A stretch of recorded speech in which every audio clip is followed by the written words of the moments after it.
Salam değerli izləyicilər, hər birinizin hər vaxtınız xeyir olsun. Gəncə qoyun keçi bazarı. Böyle sütlü keçilər var içində.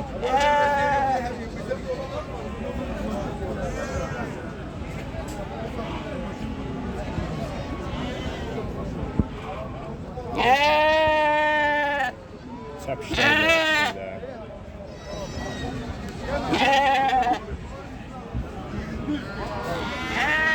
Sizlərdən də xahişimiz ki, bəyənmənizi artırasınız, daha gözəl videolarımız gəlsin.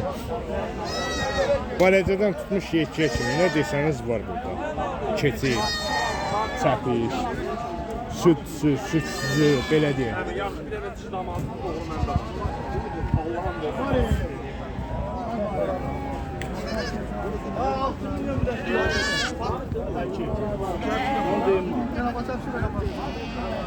Ayda saatsın.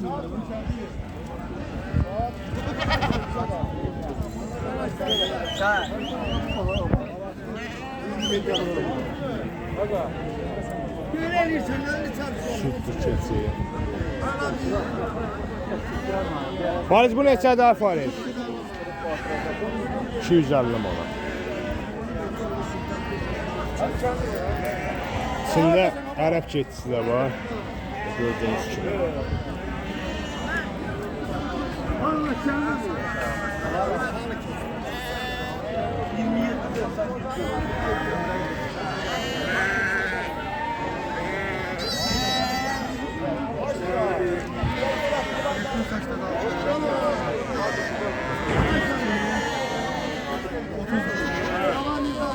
Farizin əlaqə nömrəsi 051 786 32 31.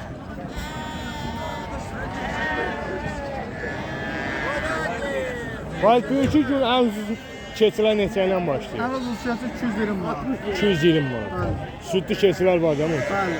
Bu ne kadar süt verir bu? O fiyatı 350 manat. 350 manat. Ne kadar süt verir bu? 2'den yukarıdır. 2'den yukarıdır. Allah bacağınızı versin. Deməli var, burada da çəpişlər var.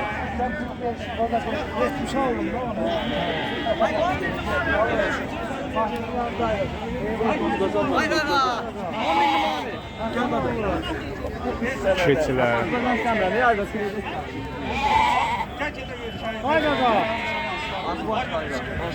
Erbine zencileden onlar.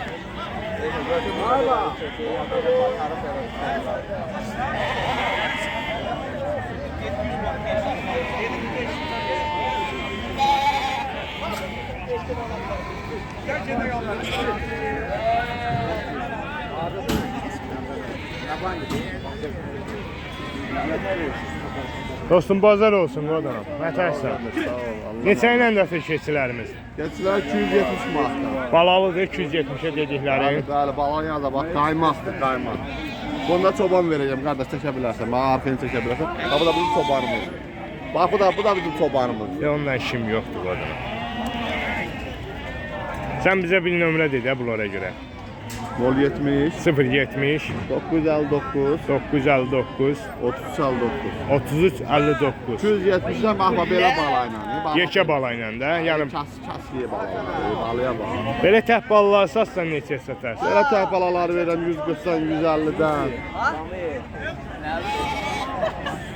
Allah bazarını versin qardaşım. Sizə dəftər qaldı, dayı.